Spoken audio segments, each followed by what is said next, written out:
of matter cannot adequately be argued, but I do not conceive you to be under the impression that you have demonstrated anything more concerning this proposition than that it is tenable, which, after all, amounts to little more than the statement that it is not a contradiction in terms. Basil threw a book at his head and took out a cigar. "You don't understand," he said. "But on the other hand, as a compensation, you don't mind smoking. Why you don't object to that disgustingly barbaric rite I can't think. I can only say that I began it when I began to be a Zulu, at about the age of 10. What I maintained was that although you knew more about Zulus in the sense that you are a scientist, I know more about them in the sense that I am a savage.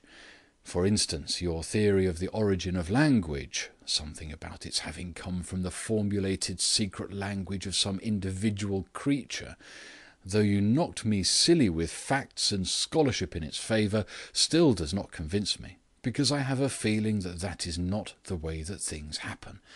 If you ask me why I think so, I can only answer that I am a Zulu. And if you ask me, as you most certainly will, what is my definition of a Zulu, I can answer that also. He is one who has climbed a Sussex apple tree at 7 and been afraid of a ghost in an English lane." "Your process of thought," began the immovable Chad, but his speech was interrupted. His sister, with that masculinity which always in such families concentrates in sisters, flung open the door with a rigid arm and said, "James, Mr. Bingham of the British Museum wants to see you again." The philosopher rose with a dazed look, which always indicates in such men the fact that they regard philosophy as a familiar thing, but practical life as a weird and unnerving vision, and walked dubiously out of the room. "I hope you do not mind my being aware of it, Miss Chadd," said Basil Grant, "but I hear that the British Museum has recognised one of the men who have deserved well of their commonwealth. It is true, is it not, that Professor Chadd is likely to be made keeper of Asiatic manuscripts?" The grim face of the spinster betrayed a great deal of pleasure, and a great deal of pathos also. "I believe it's true," she said. "If it is, it will not only be great glory that women, I assure you, feel a great deal, but great relief which they feel more. Relief from worry, from a lot of things. James's health has never been good, and while we are as poor as we are, he had to do journalism and coaching, in addition to his own dreadful grinding notions and discoveries, which he loves more than man, woman, or child. I have often been afraid that unless something of this kind occurred, we should really have to be careful of his brain, but I believe it is practically settled." "I'm delighted," began Basil, but with a worried face. "But these red-tape negotiations are so terribly chancy that I really can't advise you to build on hope, only to be hurled down into bitterness. I've known men, and good men like your brother, come nearer than this and be disappointed. Of course, if it is true—" "If it is true," said the woman fiercely, "it means that people who have never lived may make an attempt at living." Even as she spoke, the Professor came into the room, still with the dazed look in his eyes. "Is it true?" asked Basil, with burning eyes. "Not a bit true," answered Chadd, after a moment's bewilderment. "Your argument was in 3 points fallacious." "What do you mean?" demanded Grant. "Well," said the Professor slowly, "in saying that you could possess a knowledge of the essence of Zulu life distinct from—" "Oh, confound Zulu life!" cried Grant with a burst of laughter. "I mean, have you got the post?"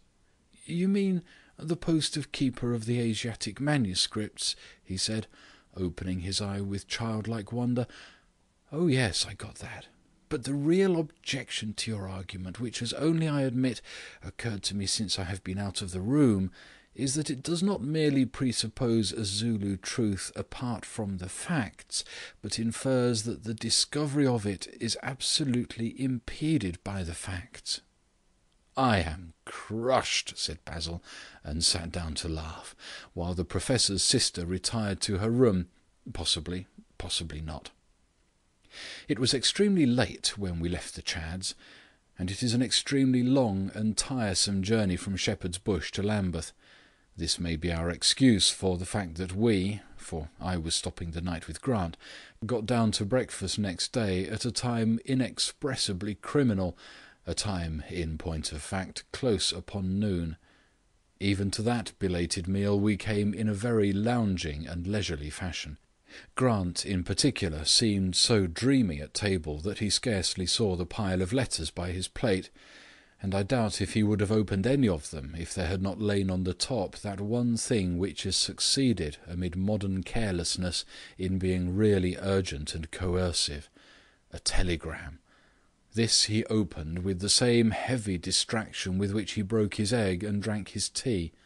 When he read it, he did not stir a hair or say a word, but something, I know not what, made me feel that the motionless figure had been pulled together suddenly, as strings are tightened on a slack guitar.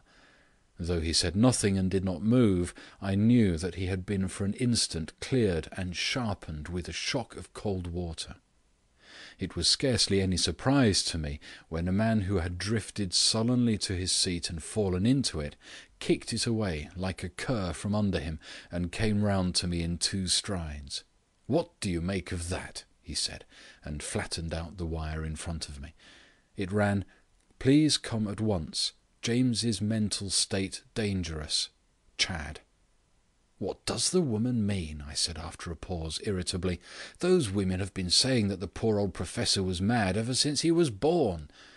"You are mistaken," said Grant composedly. "It is true that all sensible women think all studious men mad. It is true, for the matter of that, all women of any kind think all men of any kind mad. But they don't put it in telegrams, any more than they wire to you that grass is green or God all-merciful. These things are truisms, and often private ones at that. If Miss Chadd has written down under the eye of a strange woman in a post-office that her brother is off his head, you may be perfectly certain that she did it because it was a matter of life and death, and she can think of no other way of forcing us to come promptly." "It will force us, of course," I said, smiling. "Oh, yes," he replied. "There is a cab rank near." Basil scarcely said a word as we drove across Westminster Bridge, through Trafalgar Square, along Piccadilly, and up the Uxbridge Road. Only as he was opening the gate he spoke. "I think you will take my word for it, my friend," he said. "This is one of the most queer and complicated and astounding incidents that ever happened in London, or for that matter in any high civilization." "I confess with the greatest sympathy and reverence that I don't quite see it," I said. "Is it so very extraordinary or complicated that a dreamy, somnambulant old invalid, who has always walked on the borders of the inconceivable, should go mad under the shock of great joy? Is it so very extraordinary that a man with a head like a turnip and a soul like a spider's web should not find his strength equal to a confounding change of fortunes? Is it, in short, so very extraordinary that James Chadd should lose his wits from excitement?" "It would not be extraordinary in the least," answered Basil with placidity. "It would not be extraordinary in the least," he repeated, "if the Professor had gone mad. That was not the extraordinary circumstance to which I referred." "What," I asked, stamping my foot, "was the extraordinary thing?" "The extraordinary thing," said Basil, ringing the bell, "is that he has not gone mad from excitement."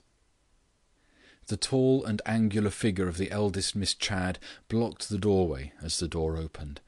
2 other Miss Chadds seemed in the same way to be blocking the narrow passage and the little parlour. There was a general sense of their keeping something from view. They seemed like 3 black-clad ladies in some strange play of Maeterlinck, veiling the catastrophe from the audience in the manner of the Greek chorus. "Sit down, won't you?" said one of them, in a voice that was somewhat rigid with pain. "I think you had better be told first what has happened." Then, with her bleak face looking unmeaningly out of the window, she continued, in an even and mechanical voice, "I had better state everything that has occurred just as it occurred.